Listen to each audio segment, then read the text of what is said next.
alaikum yoo yaarkifuun isin jira hordoftoota kiyya warroonni rifeensi mataa keessanii asichi isinirraa mul'ate jechuudha waan qilleensi baay'ee gubuu fi yaa dawaa hedduu fayyadameen jira viidiyoo kanarratti akkuma kunuuna bukkeetti argitan yookiin cinatti argitanii zayitii hedduu yookiin dibata hedduu kana fayyadameen jira jechuudha.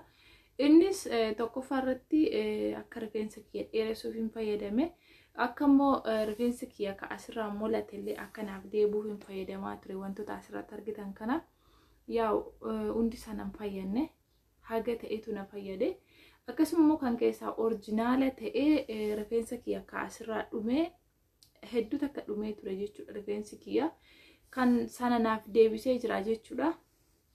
Inni immoo maal akka ta'e isinitti agarsiisa maarreegaa obsan ilaalaa isiniin jechuu barbaada. Wantoonni isin asirratti argitan kun avokaadoo jira, zayitii qobboo jira, wantoota hedduu isaanii beektanii hedduun keessanis kan fayyadamtanidha. Yaa kun hundi nan fayyadne jechuun ni danda'a. Kan keessa na fayyade baay'ee lama yookiin sadiidha. Garuu wantoonni bitamee jiru waan hedduudha.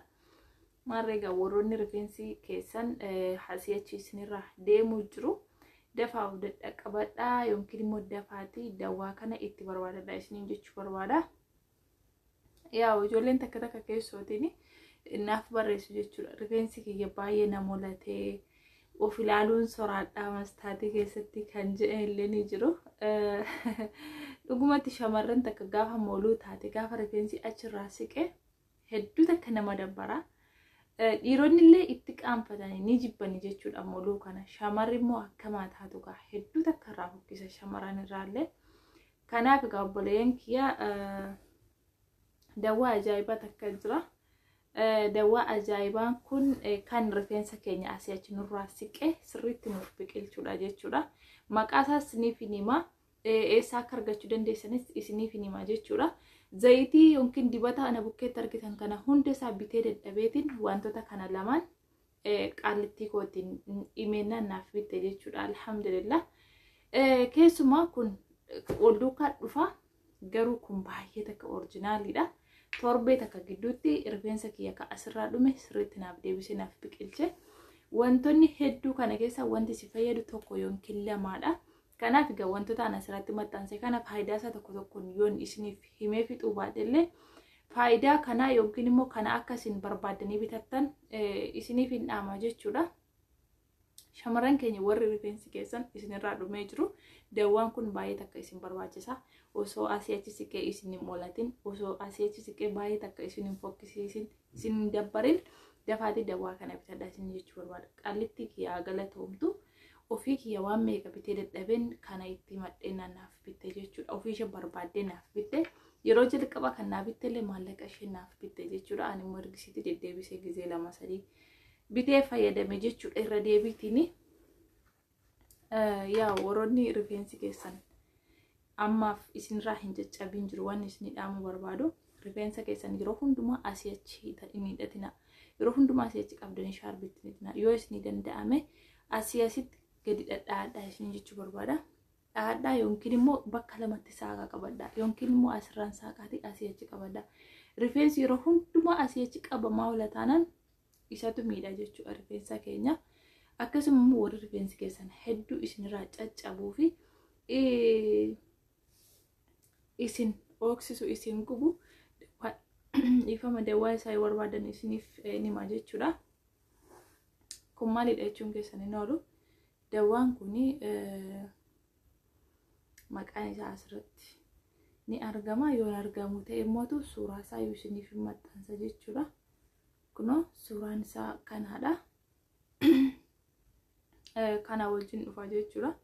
Isheen kuni rifeensi akka biqiluuf baay'ee takka gahee olaanaa qabdi jechuudha. Akka rifeensa addarraan dhume biqilchituuf gahee olaanaa qabdi isheen kun. Kun immoo dursa kanan dibadheen ol duukaa bitee dursa kanan fayyadamaa ture. Kun rifeensa kiyya ni lallaaffisa, ni luuccessa, akka inni hin caccabne gahee guddaa taphata. Akka rifeensi koo hin caccabne ni godha. Garuu hin deebisu. Ka addarraa dhume kan deebisu kana osoo hin taane yaa'u ishee kana guddaa isaa yoo argitan qofaatti illee bitadhaa. Guddaan isaas ni jira. Qofaatti yoo kana qofaa bitattan kun hedduu tokko faayidaa faayidaa qabdi. Galgala jechuudha yeroo rafuufettanii galgala yeroo rafuufettan akkasitti buqqaastaniitu isheen kun asii ol saabdi jechuudha. Yeroo akkasitti qabdan asii ol keessa saabdi. Sana booddee maal gootanii rifeensa keessanirra asii achi erga rifeensa keessanirra shaarbi fuutanii ittiin itti nannexxanii maasaajii gootanii jechuudha. Isheen kun akkasitti coccobsiti yeroo kana ishee qabanii akkasitti itti maasaajii gootaniitu laastikii itti godhatanii raaftanii jechuudha. Akka shaarbiin isinirraa hin balleessinetti dibata sana iskerbitti godhatanii raaftanii haala kanaan yoo isinii danda'ame wantatti kana guddaa isaa bitadhaati heddummeessaa itti godhadhaa. Heddummeessitanii itti gootanii torbee takka dibannaan ofii keessanii jijjiirama guddaa argitu jechuudha. Yaa'u qaallittiin kan koo mucaan isheellee molatee jira.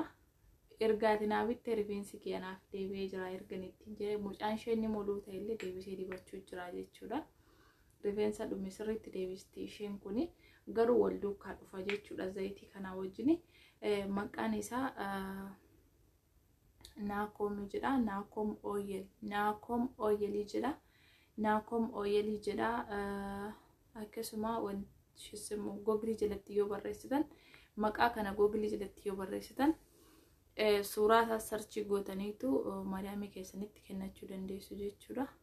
Kana googilii jala argatu dandeessanii googilii majala biyya isin jirtanii wajjin googilii majala ni jira jechuudha. Lakkoofsi jaraallee ni jira yoo akkasii ta'e yookiin immoo bakki inni irraa xalabamu katamaa biyya keessanii keessa bakki inni irraa xalabamu ni jira. Dhattanii xalabachuu dandeessanii yookiin immoo yoo jara keessanitti kennitanis isiniif bituu danda'u waan ta'eef xalabadhaa. Baay'ee takka orjinaaliidha. Osoo rifeensi keessan isinirraa hin dhumne xalabadhaa isin jechuu barbaada. Viidiyoo kana yoo isinitti tole like, share, subscribe illee gochuu hin dagatinaa isiniin jedha hiriyoota kiyya. Yeroo darbe wayii akkamitti vaaziliiniin haga takka akka rifeensa keenya nu lallaaffisuu danda'u hojjedheen ture. Irra hedduun keessan viidiyoo sana jaallattanii jirtan jechuudha. Haga amma viidiyoon sun daawwatamuu jira. Wantoota na fayyade kamiinuu isiniin dhoksu isiniif hin dhiyeessa. Wantaan bitee irraa fayyadamaa ture suuraa isaa asirratti argaa turtan viidiyoo isaa argaa turtan kana keessaallee kamtu akka na fayyade isiniif hima guyyaa biroo yoo isin viidiyoo kana isinitti tole kan ta'e kan lammaffaa isinii hojjedha. Galatooma seeruun yookiin naakoom kan jedhu googilii jala sarchi gootanii baafachuu dandeessu. Suuraa isaallee isiniif maxxansa. Garuu araboonni hedduu isaaniif fayyadama isin jechuu barbaada. Galatooma isin jaalladha.